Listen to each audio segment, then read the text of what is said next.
안녕하십니까. 고지학의 경제버스 시작하겠습니다. 요즘 경제가 굉장히 어렵죠. 한국 경제가 어렵고 특히 내수가 엉망입니다.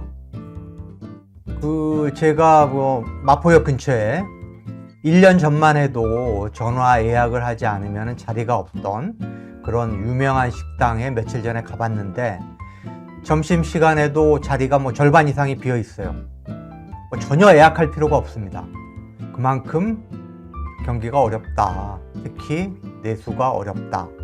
왜 내수가 어려운가? 인구가 줄고 있어요. 그리고 소비를 활발히 하지 않는 고령 인구가 늘고 있다. 다음에 우리 가계부채가 너무 많아요. 세계 최고 수준이에요. 급여를 받아도 4대 보험에 카드 빚에 다음에 주택담보대출 이자 갖고 나면 쓸 돈이 별로 없다. 그리고 가계 자산 중에서 부동산이 차지하는 비중이 너무 크다. 부동산 결국은 집 한 채 갖고 있는 건데 그거는 그냥 깔고 앉아 있는 자산이거든요. 현금이 창출되는 자산이 아니다. 그래서 지금 대한민국 내수가 이런 구조적인 요인들 때문에 장기 하락 추세에 접어들었다. 바닥을 지나서 아예 지하실 밑바닥을 뚫고 완전히 붕괴 일보 직전이다. 그러면은 내수를 살릴 수 있는 길은 없는 건가? 제가 오늘 고지학의 경제버스 시간에 내수를 살릴 수 있는 5가지 방법에 대해서 설명을 드리겠습니다. 자, 먼저 첫 번째, 부동산에 편중된 가계 자산 구조를 바꿔야 된다. 자, 그래프 하나 보실까요? 이게 2023년에 통계청에서 내놓은 가계금융복지조사 결과예요. 우리나라 전체 가구의 평균 자산이 5억 2,700만 원. 그런데 그 중에 78.6%가 바로 부동산 자산이다. 4억 1,424만 원이 부동산이에요. 가계 전체 자산 중에 그게 전셋집이든 자가든 집 하나가 전체 80%를 차지하고 있다. 근데 제가 저번 시간에도 말씀드렸지만은 OECD 회원국 같은 경우 평균 50% 초반이에요. 금융자산과 부동산 자산이 균형을 갖추고 있다. 자, 금융자산이라는 게 뭐죠? 예금과 주식과 채권이에요. 금융자산의 특징은 언제든지 현금화가 가능하다. 그리고 보십시오. 주식이나 채권 투자는 증권사에 수수료 조금 내면 돼요. 그리고 언제든지 유동화 시킬 수가 있다. 그리고 경기 사이클을 봐가지고 리스크 관리가 가능하다. 이 주식시장이 좋아 보이면은 주식 비중을 좀 늘리고, 반대로, 금리가 이게 장기적으로 올라갈 것 같다 그러면은 채권 투자 비중을 늘리고, 아니면은 기준금리가 이제 높냐 낮냐 이런 걸로 봐가지고 예금 비중을 높이거나 줄이거나 이런 식으로 리스크 관리가 가능하다. 그런데 부동산 같은 경우는 현금성이 떨어진다. 유동화하기가 쉽지가 않아요. 요즘처럼 경기가 안 좋을 때 내가 은행 돈을 빌려가지고 5억짜리 아파트를 샀는데 10% 떨어졌어요. 지금 5천만 원이 떨어져 4억 5천만 원이야 시가가. 그런데 보니까 경기가 계속 좋아 볼 기미가 없어. 좋아질 기미가 안 보여. 그래서 내놨어. 근데 경기가 안 좋으니까 안 팔려요. 내가 1년 전에 내놨는데도 안 팔려. 이런 경우가 비일비재하거든요. 다음에 은행 돈 빌려가지고 내가 조그만 상가를 하나 매입을 했어. 그런데 상가 산지 6개월도 안 돼가지고 임차인이 나가겠대. 장사가 안 돼가지고. 그래서 그 사람 보증금 줘가지고 내보냈는데 세입자가 구해지지가 않아. 그럼 공실로 둬야 되는 거예요. 그 상가의 관리비라든가 이런 것들은 계속 나가고 세금도 내야 되고 은행 이자도 내야 되고 참 그러니까 이런 일이 생긴다는 거죠. 그래서 선진국 같은 경우는 미국이나 영국이나 일본이나 이런 데는 금융자산의 비중이 부동산 이 자산보다 훨씬 더 높다. 그리고 OECD 회원국 전체를 봐도 금융자산과 부동산 자산이 균형을 갖추고 있다. 그런데 우리나라는 유독 집에 대한 집착이 강하다 보니까 부동산 자산의 비중이 무려 80%다. 황금성이 떨어지는 그게 내수 부진의 한 요인이라는 거죠. 그래서 정부가 결국은 이 수십 년 동안 한국 사람들이 이렇게 사회생활을 하고 경제활동을 하면서 장기적으로 보면은 집 한 채 갖고 있는 게 부동산 투자 수익률이 금융 투자 수익률보다 높더라라고 하는 어떤 경험칙에 의해서 그런 식의 투자를 하는 거거든요. 그렇기 때문에 정부가 부동산 값은 구조적으로 하향 안정화될 수밖에 없다라고 계속 강조를 하고 투기 심리를 종식시키는 역할, 그리고 금융 쪽에 투자했을 때 좀 더 많은 수익을 낼 수 있도록 세제라든가 어떤 금융 투자 여건을 선진국화 시킬 필요가 있다는 거죠. 이재명 후보가 자본시장법 계속 이야기하는 것도 그거거든요. 계속 이 재벌이라든가 대주주들이 장난을 치는 거예요.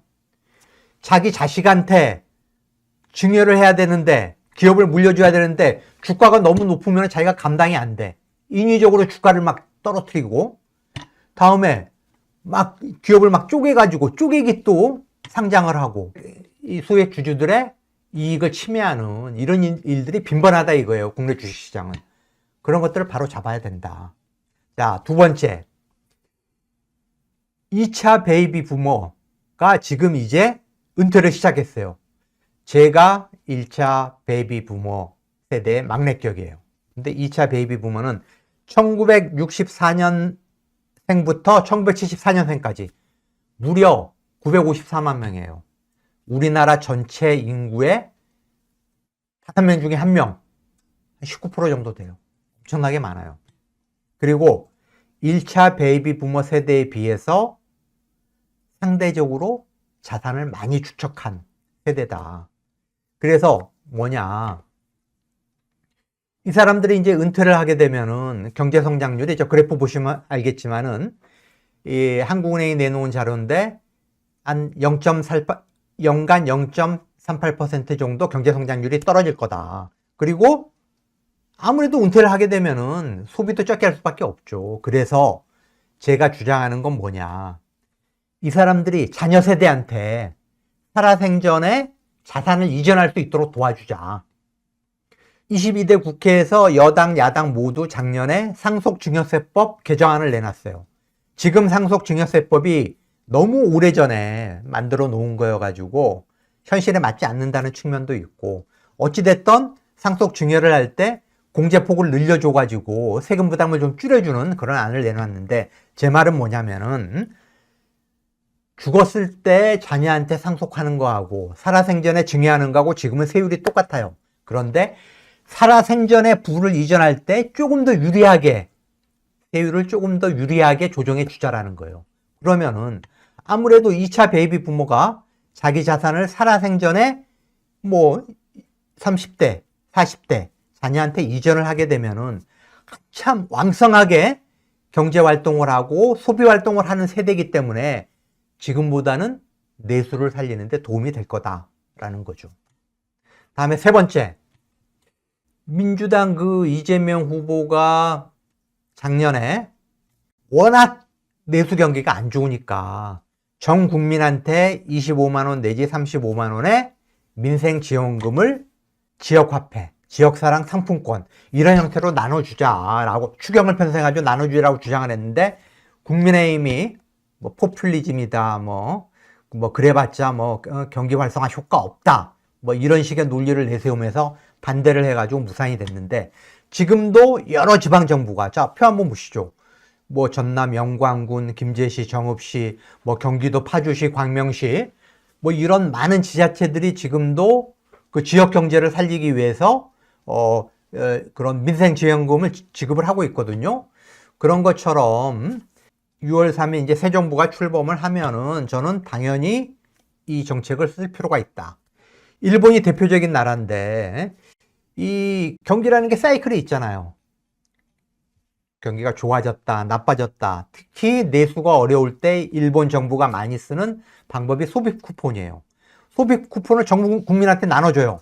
재정으로 풀어요.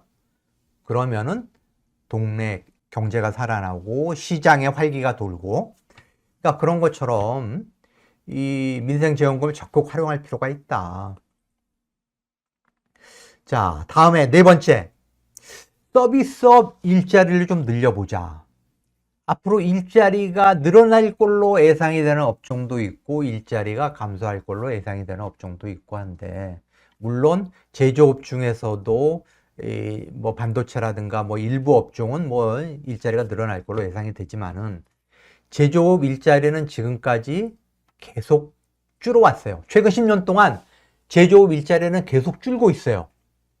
10년 전에 전체 일자리 중에서 제조업 일자리가 한 18% 가까이 됐거든요. 근데 지금은 15%대로 줄었어요. 왜 그러냐?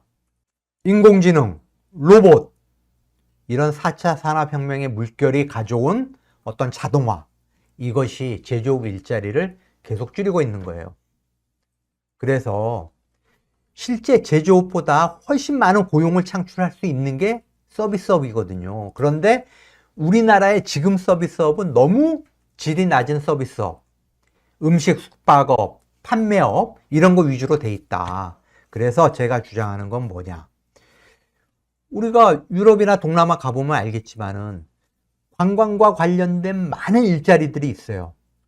관광과 관련된 일자리. 다음에 교육, 의료, 금융, 이런 고부가가치 서비스업을 키워야 된다. 아시겠지만은 윤석열이 그 12.3 쿠데타를 통해서 지금 굉장히 정치적으로는 지금 혼란한 상황이 이어지고 있지만은 해외 관광객은 오히려 더 늘었어요. 그만큼 K컬처, 우리 문학, 음악, K뷰티, K패션, 또 K푸드, 이런 것 때문에 한국에 와가지고 그런 오징어 게임의 촬영지라든가 뭐 기생충의 그런 무대라든가 다음에 뭐 K-팝의 성지, 이런 식의 지금 그 K컬처가 뿌려놓은 그 씨앗들이 관광으로 연결이 되고 있거든요. 그러면은 관광에 대한 어떤 보다 더 적극적인 투자를 통해서 관광 산업을 키워야 된다. 또 의료도 우리가 굉장히 강점이 있는 분야거든요.